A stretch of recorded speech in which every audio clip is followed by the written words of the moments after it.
help may be coming to hundreds, maybe even thousands of veterans who were exposed to radiation at a secret base in Nevada. Months after a CBS News Chicago investigation, a new federal law was introduced to acknowledge their illnesses. Investigator Dave Savini first uncovered this issue. He's here now with us, and this law could help veterans in Chicago and beyond. That's right, Joe and Erica. For the first time, the legislation acknowledges a group of veterans who say they've long been ignored, and if passes, they can finally get benefits for illnesses they've suffered from for decades. And we breathed in all of these toxins. Dave Creed is talking about a confidential assignment he and other Department of Defense workers were assigned to in the Nevada desert, the Tonopah Test Range, sometimes referred to as Area 52, where the U.S. government once tested and detonated nuclear bombs. What was the exposure? The air, the soil, and the groundwater were all contaminated.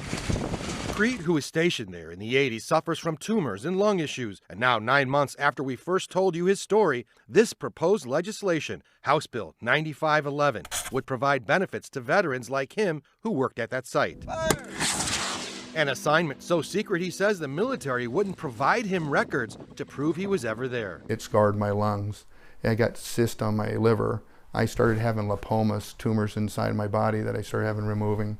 My lining in my bladder was shed. Mark Eli, who now lives in Naperville, was also stationed in the same area in the 1980s. Cover up? Right. That's right. There's this slogan people say, deny, deny until you die. It's kind of true here. Our time up there was classified. We were never there. Therefore, we were never exposed. Therefore, nothing we have could be service connected. So this bill now puts you there. Correct. To where it gets to the 1/3 that... Both Eli and Creed, who lives in Las Vegas, spoke with the CBS News Chicago investigators about their efforts to get the Department of Defense to acknowledge all of those who were exposed to radiation at the base. Now, I have hundreds of people who have their hopes that I do something to fix this.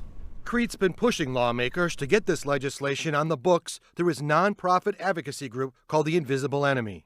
So that way, someone who suffers from something, be it cancer or whatever, that's caused by the exposure, they can now go to the VA and receive the benefits that any other veteran serving anywhere else would receive.